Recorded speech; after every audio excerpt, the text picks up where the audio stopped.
I want to welcome you all to the meeting. Let's see if I can get rid of this little sign that's telling me it's being recorded. Maybe I can't, whatever. In any event, I want to welcome everybody to the meeting.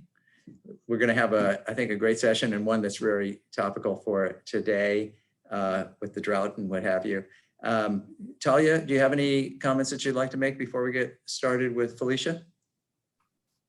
The only thing I would like to say is, first of all, good morning, Healdsburg, and I appreciate everyone's attendance today. This is obviously a critical and timely topic. We are going to try to get through the presentations prior to questions, just so they can get through their slides. They don't have very many, so we'll give them that opportunity. I'd also like to welcome who will speak. Our Councilmember Hagele, and then also Mayor Mitchell is joining us today, so we appreciate that. And just one reminder that we have our big barbecue August 26th. It is outside at Villa Chanticleer. We already have about 100 people, so we hope all of you will attend, and Jessica can put the link in the chat. So good morning, and thank you so much. Back to you, Mark. Okay, great. I also see Skylar's here. Oh, sorry, I didn't see that. Yeah, thank you. No worries. But we also have, as kind of the keynote speaker this morning, Felicia Smith, the Utility Conservation Analyst with the City of Healdsburg Utility Department, who's going to make a presentation to us on the current situation with reference to the drought and our water conservation efforts. Felicia, I'll turn it over to you. Great, thank you so much. I'm also joined by Terry Crowley, the Director of Utilities. We're going to kind of tag team this. Our hope is to just give a quick update, a reminder on water conservation requirements, where are we at, and an update on water supply, and trying to talk about where we're headed. All right, I'll go ahead and share your presentation. Yep, thanks, Felicia and Terry. Good to see you. So next slide. Quick reminder that we did move into stage 3, which requires a 40% reduction citywide starting on June 7th. For the purposes of this group, I thought I'd do a quick refresher on what some of those rules are. So each business is required to reduce by 40%. I'll talk about exemptions in a second. Irrigation is prohibited citywide. Water upon request only at food establishments is a requirement. And the last item that I didn't include is power washing is prohibited unless required for health and safety purposes. We've been looking at our water demands on a 7-day average, comparing several years. And so when we look at the last 7 days as of Tuesday, we're in and around a citywide 50% reduction. It varies, plus or minus 1%, depending on which year you're looking at, but largely major reductions and exceeding our 50% goal, at least for that 7-day average. We also provide exemptions to businesses in particular that can demonstrate that they've implemented water saving practices. They have, low flow water devices and really can't squeeze any further water savings. So thus far, we've had 2 requests for exemptions, both of which were granted. So just wanted to kind of put that out there as a potential option for some businesses where it makes sense. Next slide. All right, so the chart that you're looking at, I apologize if it's hard to read, is essentially looking at July's billing period, which encompasses, we don't bill in calendar months. July's billing represents a majority of June's usage. So I've just labeled it as June to kind of make it easy to understand. The units here are million gallons. And the big question that we've been getting is like, hey, how is each sector doing in this reduction? Like, we know that we're ranging anywhere from 48 to 50% reductions. Who are the winners here? And so what you'll see is it's in alphabetical order. So we're looking at the commercial sector. We're comparing June 2021, June 2020, onwards to June 2018, just to get a good representation of how each of these sectors have been using water over the years. And what you'll notice is kind of tossing out 2020 as an anomaly year. We're seeing about a 16% reduction in our commercial sector, whereas our city facilities, residential, and schools are all exceeding that 40% requirement. And so this is one thing I'm hoping we can kind of talk about in the discussion of like, where are there opportunities and how do we increase that 16% to get a little bit closer to the goal, which is 40%.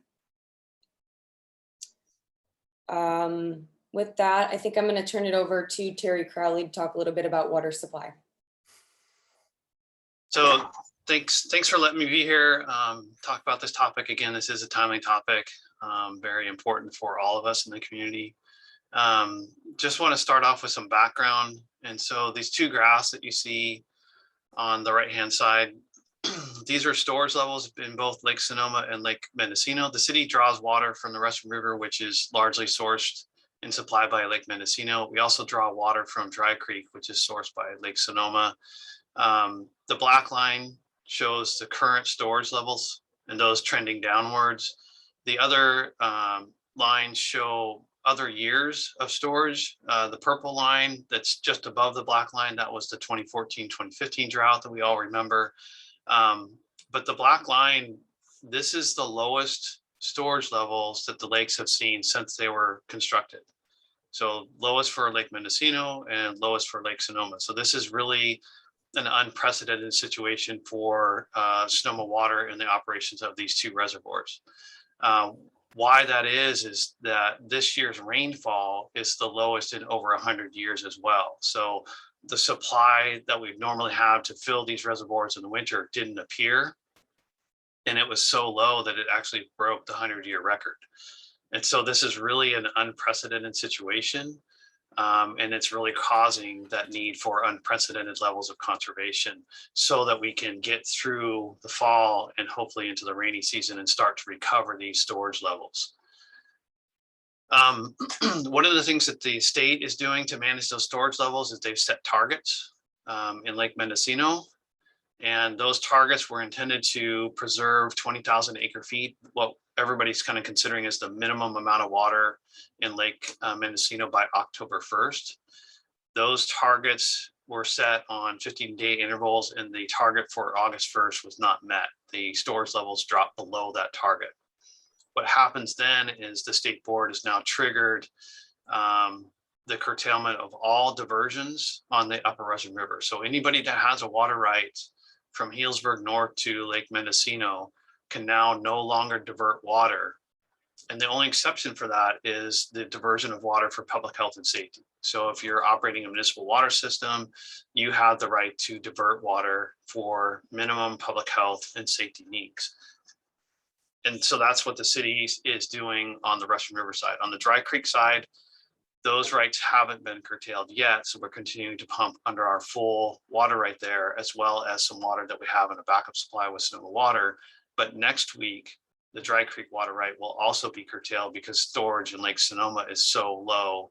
And the state board, as well as Sonoma Water, are very concerned about storing water through the winter such that we can get to the rainy season that generally, in this area doesn't really start until December, January, or February. So we've got several more months of dry weather that we need to maintain this storage so we have a supply of water to meet these public health and safety needs. Next slide, please. So one of the things that we've kind of pulled together over the past several weeks is common questions that we get from the public. And so I'll try and run through these fairly quickly, but I'm sure that there's some questions that you've heard as well. We do get constantly this question about why do we have to conserve water and why do we have to conserve so much? I did just go through the supply statement, but really, again, low rainfall and historically low storage levels, that's what's driving the need for conservation. The Russian River provides roughly about 87% of the city's water annually. And so when we lose that right, there is a pretty significant need for us to conserve within the city.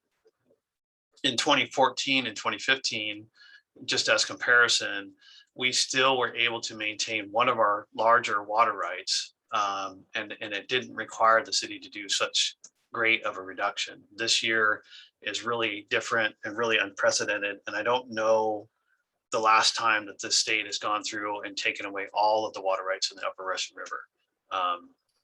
Again, the low rainfall is really driving all of this. So next question that we typically get is, what are other Sonoma County cities? Why are other Sonoma County cities not conserving at the same level? So it's a lot of different reasons, but one of the reasons is the Upper Russian River and the Lower Russian River have different water supplies due to location of Lake Sonoma. So if you're below Healdsburg, you get the benefit of Lake Sonoma. If you're above Healdsburg, you only have the benefit of Lake Mendocino, and Lake Mendocino doesn't have a lot of water. Another primary reason for the differences is water rights law establishes varying priorities. And so depending on when your water right was issued, you have a different set of priorities. So the older the water right, the more secure that water right is. The newer the water right, the less secure it is. The city's water rights are from the 1950s largely, but there are some other cities north of us that have laid claim to a pre-1914 water right. And that gives them a little bit of priority. But again, starting this week, all of those water rights have been curtailed, and the only diversions that are being allowed are for public health and safety needs. So starting in August, again, this is what we're saying is that, the diversions are going to be significantly reduced on both the lower and the Upper Russian River. And so we'll start to see conservation throughout Sonoma County on equal levels very, very quickly. A lot of the cities are starting to move towards the mandatory conservations. I would suspect in the next couple of weeks, you'll see more cities moving to higher and higher levels of conservation to meet this public health and safety limit. Will a moratorium on new water connections reduce or prevent the need to conserve?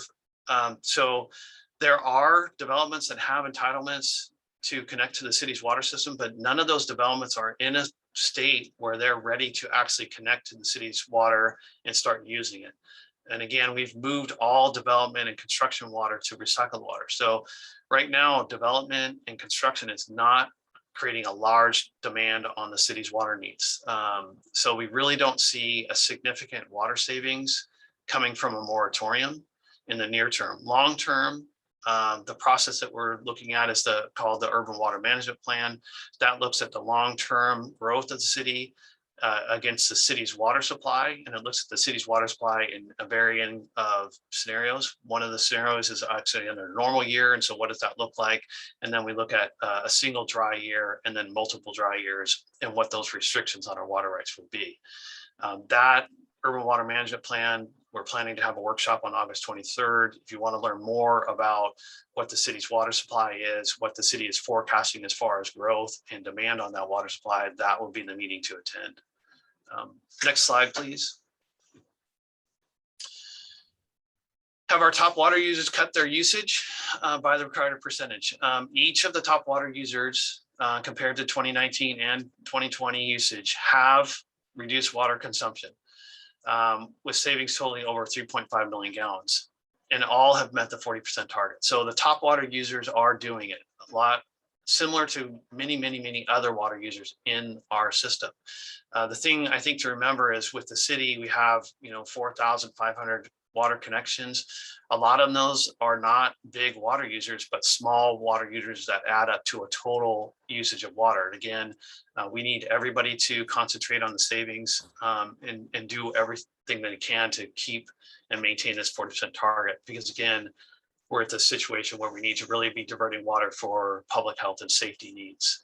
Has the city had to issue any warnings or fines or lack of compliance with reductions? Yes, we do issue warning letters, and we have made phone calls, and we do perform site visits to verify compliance. So we do have staff that patrol the city, look for outdoor irrigation. From that, we sent out many letters to kind of educate people, the intent to inform and get compliance just through conversations versus fines.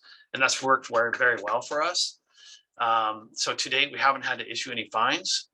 But the city will continue to enforce water use restrictions, and if necessary, we will issue fines to gross violators. So if we continue to have letters go unanswered or phone calls unanswered, we will start to issue fines to those violators. Can you tell us what are the fines?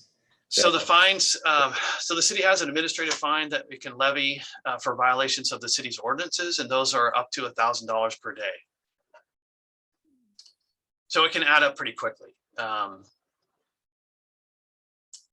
But again, for us, collecting fines doesn't necessarily get conservation, and that's our big goal, is to try and get conservation. So that's why we're trying to put the effort into making the conversation, helping the education, and help the understanding of why there's a need to conserve and how people can change their habits to find conservation. So one solution for one customer may not be the right solution for another, but there's a solution for everybody. What percentage of potable water is currently being used for development? So the short answer here is 0. We've converted all the construction water to recycled water. Staff continues to monitor this and correct any use of potable water at construction sites. So we'll continue to do those inspections, and where we see contractor connecting to a potable water source, we quickly turn that off and tell them where they can get some recycled water for their project. And at what point is a shortage of water considered an imminent threat to health and safety? The safety and health levels, those are determined by the state. We're in conversations with the state with what that means, what that entails. You can look at the operations of the city and consider like what we do to provide public health and safety needs. Obviously, safety kind of fits into the wildfire range. Public health fits into your needs for sanitation and cooking, flushing toilets, but also more broadly, food services, medical facilities, regional hospitals.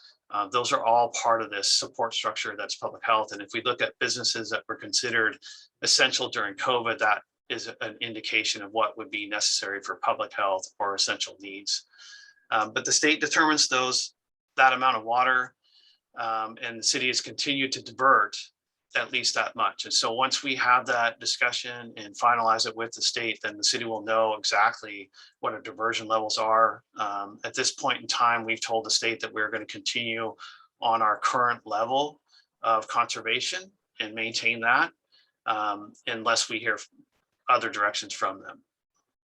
I believe this might be the last slide, but let's check.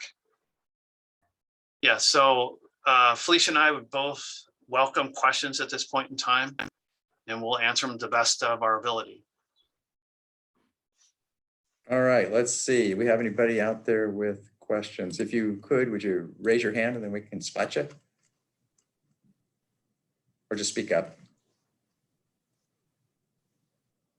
How about the purple pipe project from our water treatment plant? I would think that due to these extraordinary measures that we're all doing locally here, that there could be state or federal funding now available to complete I heard the amount as 10 to 15 million to bring it across the river into the city and then distribute it.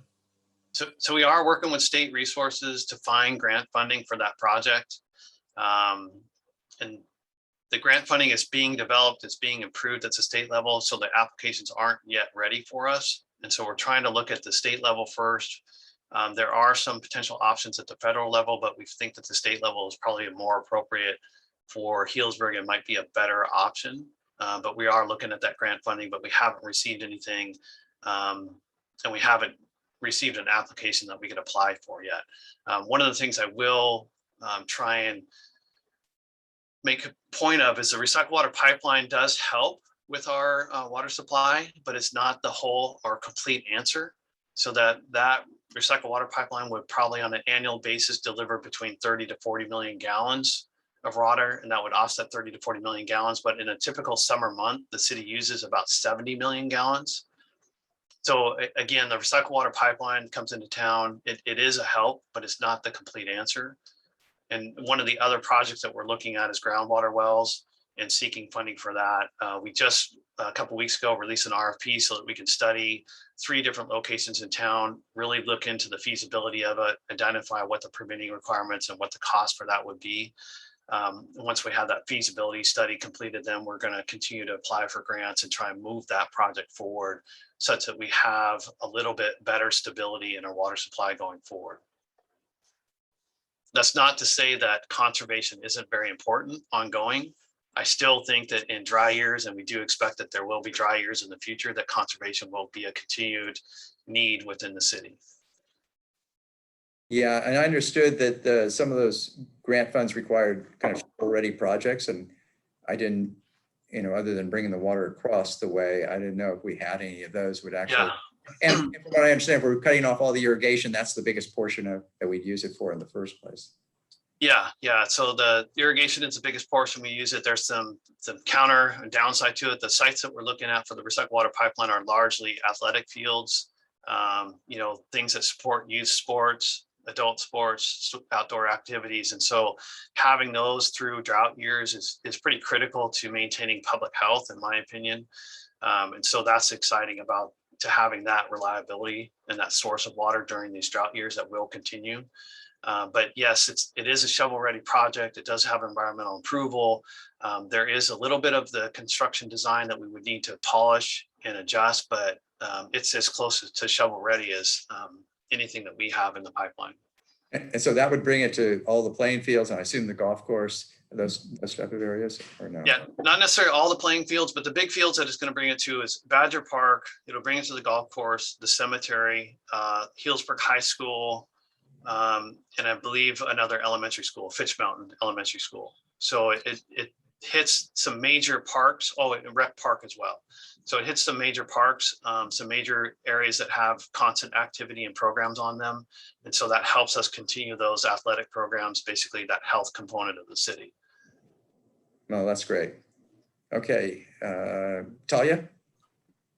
Thanks. I just wanted to jump in and mention, Scott, to add to that the Chamber of Commerce has put together a consortium, a water roundtable that we had last week with about, I would say, 7 to 10 really powerful organizations in building, agriculture, environmental, business, and we are also going to be lobbying at the state level to help levy and get some of those grants to Healdsburg if possible. So there is a movement afoot, and we will be reaching out to the city and keeping them in touch on that as well. But we just had our first meeting a week ago. Also, just wanted to mention in terms of business, there's a conversation between us and the city right now to look at getting restaurants some low flow valves and some things out there that the chamber would be part of helping fund that, just to start additional conservation. And from this group, we're talking about, you know, conservation being something that can happen right now. So taking some bullet points and actually continuing on our joint water campaign with the city, but adding conservation tips and putting up maybe a kind of a microsite to talk about water in general and how people can conserve in ways that they may not really be aware of. So I just wanted to mention that, Scott, that we are also working on that and partnering with the city on many things. No, that's great. I hear somebody out there. Is that? I think Evelyn has her hand raised as well, or Mayor. Yep. Okay, and Elizabeth, we'll get to you next. Thank you. I just want to say thanks to Terry and Felicia again. They've been on the hot seat a lot, almost every single day. So thank you for all your information. I just wanted to ask a little bit about the purple pipe. We talk about it like it was, I mean, it's a great shovel-ready project, but how far in the future are we looking at, and what kind of disruption, if there, I assume there would be a lot of digging of the streets and so on with that. Could you just kind of give us an idea what that would look like when it comes to town? So it is a big project, and you're going from basically the corner of Exchange and Healdsburg Avenue, all the way through town up to the Healdsburg High School. So the route that's generally depicted right now is to go down Healdsburg Avenue, hit over towards Front Street and head up University, but then also go down Matheson towards Badger Park and the golf course and reach those facilities. So there is quite a bit of streets that will be dug up. install this pipeline. Estimates for the construction range between, a year and a half to 2 years and potentially longer to complete that construction, because it is such a large project. One of the bigger components of that project is we do have to get underneath the freeway to get from Kinley Road, where the end of the pipeline is right now, to Exchange. And so that's going to take some work with Caltrans and getting a permit from Caltrans to install that pipe and bore it underneath the freeway. But it will be a big project and will be pretty destructive on those streets. So Matheson will probably see a lot of construction for several months on it. And then up University, we'll probably also see some construction on their front street as well. So it's not a simple feat. That's the reason why it's so costly. It is a big construction project and will take some time to do it. Yeah, that fourth section of Healdsburg Avenue that just got repaved, right? Yeah, thank you. Yeah, we'll try and cut. We'll probably cut through the intersection of Healdsburg Avenue and Exchange. And so there probably won't be a lot of new paving right there. There'll be a little bit of new paving on Exchange, but we'll cut there. And then there is purple pipe in the Mill District project. We may be able to use that and cut through it. But that project, Mill District, is a part of a larger plan for the CHAP, and that connectivity roads to the adjacent properties aren't necessarily there. So we may not have a path through there yet, but at least we could get Mill District connected with recycled water. Yeah, that'd be great. Elizabeth? Great. Well, I want to thank the utility department for offering the Flume program for partnership with Flume to get these. If you're not familiar with this, people on this call, what this is something you can put on your water meter and know what your savings are. The fun part about it is it's almost like a video game. It's like, how much did I save today? And so my question to both Felicia and Terry is are there still Flumes available for people who would like to take advantage of the city program? And if not, are there any plans to renew this program? Yeah, so we currently have about 100 Flume devices left, in that you go onto a special website through Flume in the city of Healdsburg, and you actually get a point of sale rebate. So it comes right out the checkout price. We have 100 left, which means we'll probably in the end have rebated about 425 within our service territory. We are kind of hitting the limit of our funding on that, but there's still 100 left. Great, thank you very much. All right, thank you, Elizabeth. Let's see, anybody else out there? Nothing else, okay. David Hagele, anything you and the city want to bring up at this point before we let Felicia and Terry go and get back to all the complaints they're receiving?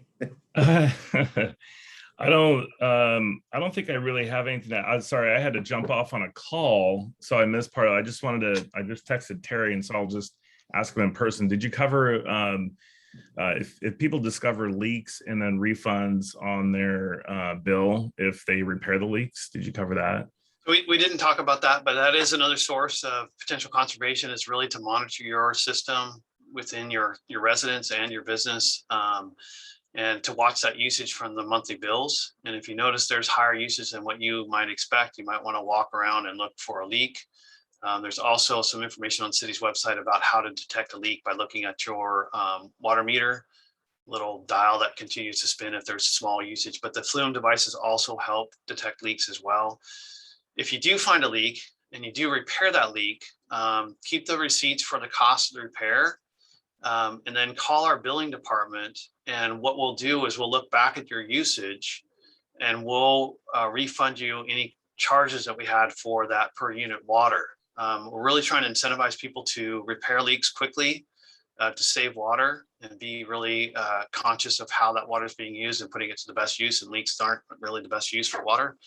It goes without saying, but if you call them, we'll give you a credit on your bill to help offset any of those overcharges. So really try and manage your water system, really look at it. And it could be a leak that's, intermittent on your irrigation system. You shouldn't be using it right now, but that's something, going forward, to always water when you're having your irrigation system on and the times when that's allowed, to really monitor that make sure that you don't have overspray or heads that are broken, or on your drip irrigation, emitters that are broken as well, because it's just an excess use of water that's just not necessary. Yeah, and I can say from personal experience that the city's been great on that. I had a leak at the office building that was underground because of next to the main valve, and they gave me a call. I was able to get a plumber out and take care of it right away. Evelyn, did you have something? Yeah, I had just a leak story I wanted to share quickly. That yesterday I noticed for the last couple of days there'd been water seeping up from the road in my neighborhood, and I contacted the city. And by the time I got home that afternoon, it had been repaired. So the city is really on it. Thank you very much. And we also had at one of my clients the same issue. The city called, said you had a leak, and it was a big leak. Underground, got it fixed, sent in the invoice, got a rebate for the usage, and now the water's back down to 25 gallons a day kind of thing. So thank you. I think those are important stories to share. Yeah, great. Skylar, anything you want to add before we head out? Not necessarily, just that I'm really grateful that our community has done such a great job conserving. So I'm just happy to be a part of a community that cares. Okay, Our great. city manager is also on, Mark. I don't know if Jeff Kay has anything he'd like to add or not. I can provide a few updates later, but I'll let the drought conversation stop there. I think you heard from the experts, so good information. All right, great. And we'll be getting back to you with an update. Anything else, Terry or Felicia, that you want to add before we cut you loose? The only thing I would add is I do really appreciate Healdsburg rallying, the community-wide effort, really trying to work together as a community in finding conservation. The city has some really impressive numbers. That has been noticed by the state board, and that is helping us with our continued diversions under these curtailments right now. So our early action is putting us in a more favorable position with the state board, who's allowing us to continue to divert water for public health and safety needs. Our early actions have been noticed throughout Sonoma County as well as Ukiah as well. There's a lot of agricultural customers that have zero water and have had no water since June. And so, for us to have some water, we're still fortunate in having the water at the level we are, but we just still want to be very conscious of our conservation. And so I do want to express my appreciation and, that there's a continued need to maintain the level of conservation that we've achieved so far. And I want to echo what you've probably heard from everybody else here. We're really appreciative of all the work that you guys are doing there at the utility department, Terry, and, that forward looking and kind of thoughtful and, empathetic response, because it's a very, very important part of our lives here. So thank you. All right. If that's it, then we're going to shift over to, is Ozzy here too? Because I've got Ozzy and David Hagele is giving updates from City Council. Ozzy is not here today, but I have a couple of quick updates on Great. kind of a lighter note. A couple of exciting things. A week ago Monday, we welcomed the first all-electric garbage truck into the rotation for our trash.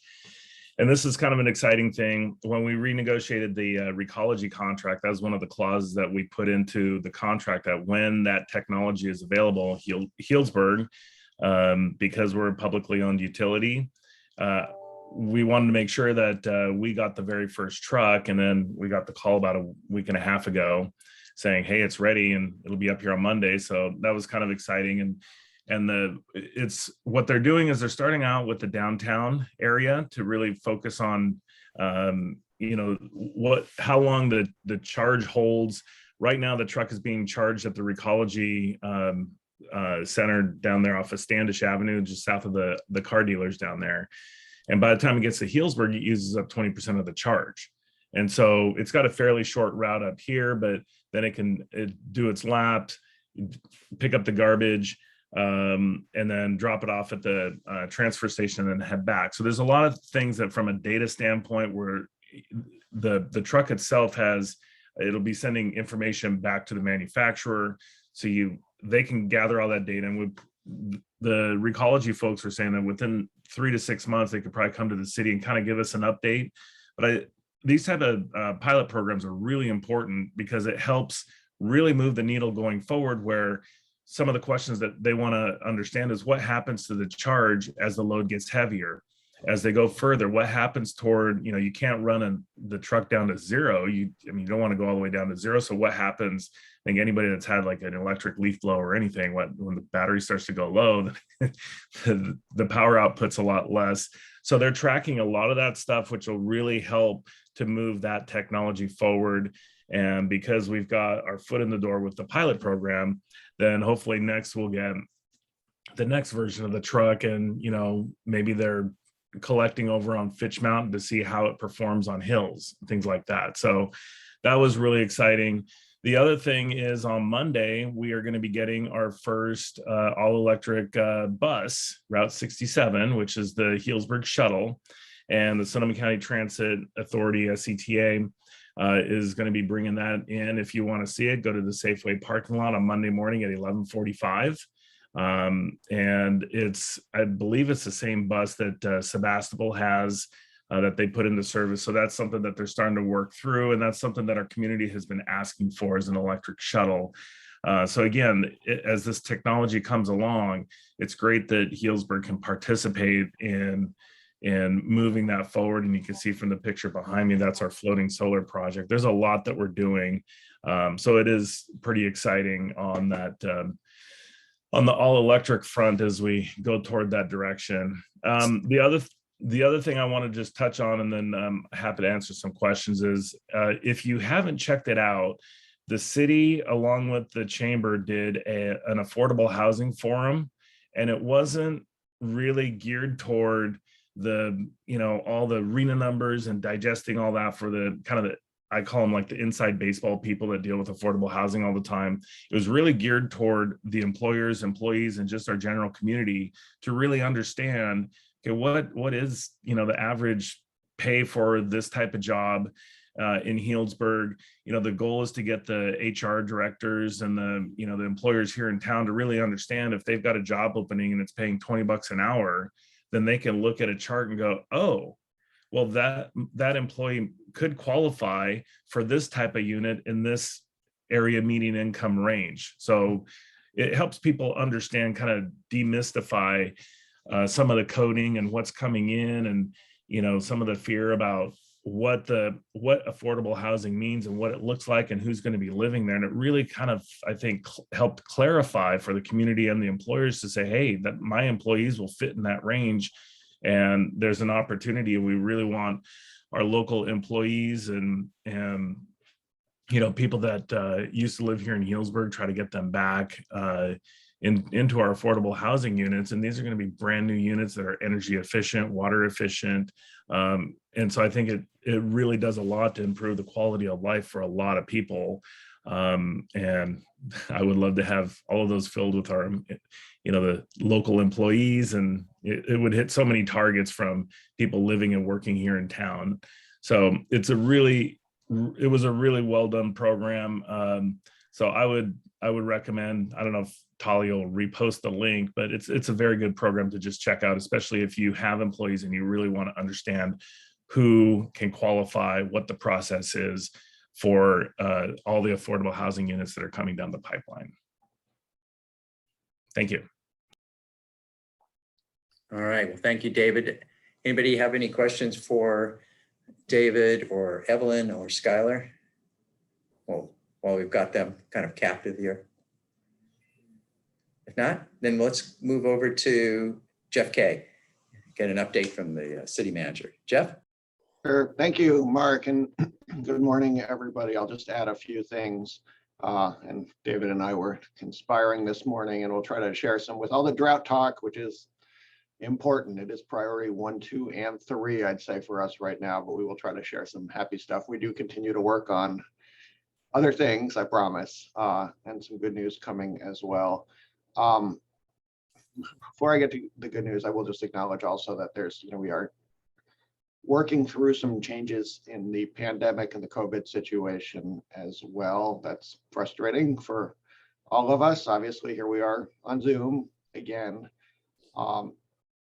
You know, one thing I think of note for employers, since this is a business forum, is there was this press conference and announcement yesterday from county officials that they are requiring vaccinations or weekly testing for public safety personnel. That impacts our police and fire departments. And also the county will consider a measure in a couple of weeks to require the same of all of their, I think, 4,400 employees. Included in that announcement was a strong encouragement from the county health official that all other employers follow suit.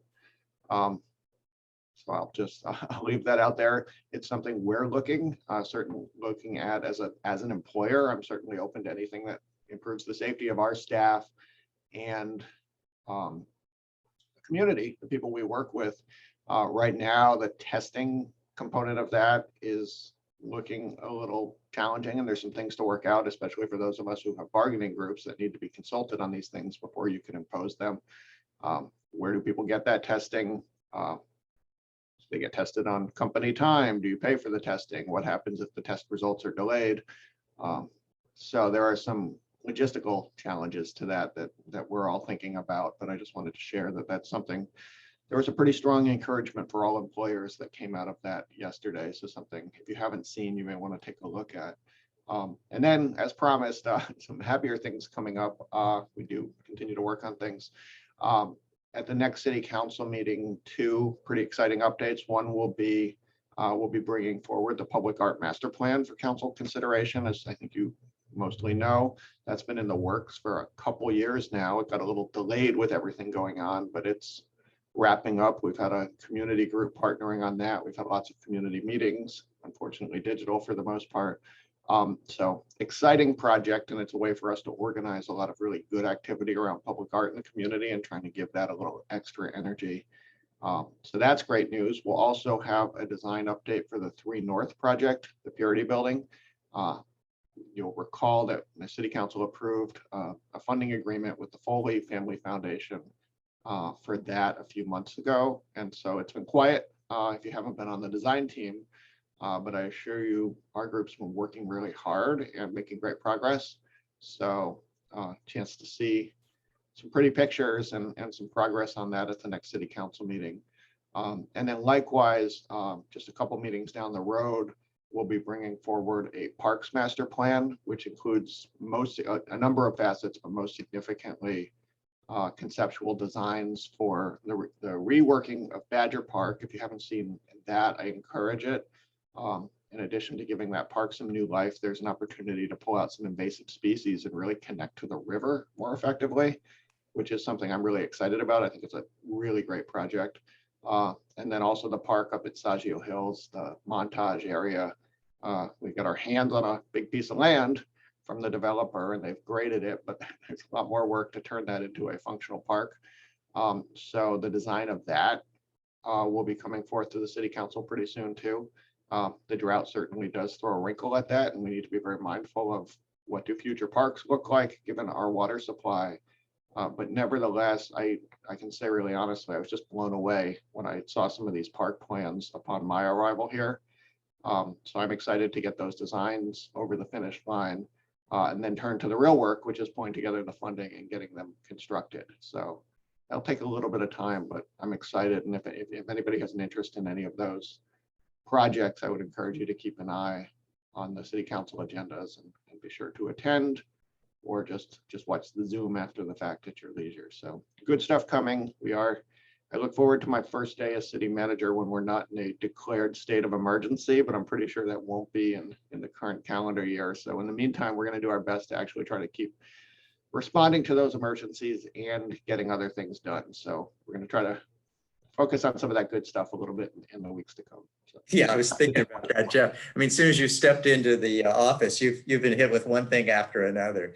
You've done a great job. We really appreciate everything you and the rest of the people at City Hall are doing. Thank you. Well, I know there's been plenty of challenges before I got here too. So I think this organization's been doing it for a few years. So the good news is we have a team that's pretty adept at dealing with a crisis and getting regular work done. So I'm grateful for that, but thank you.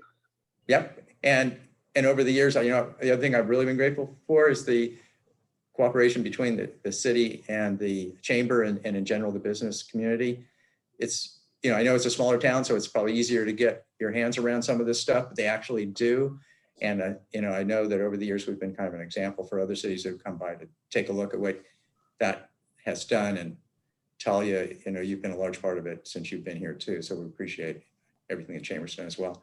And anybody else have any questions for Jay or anybody else before we sign off for the day?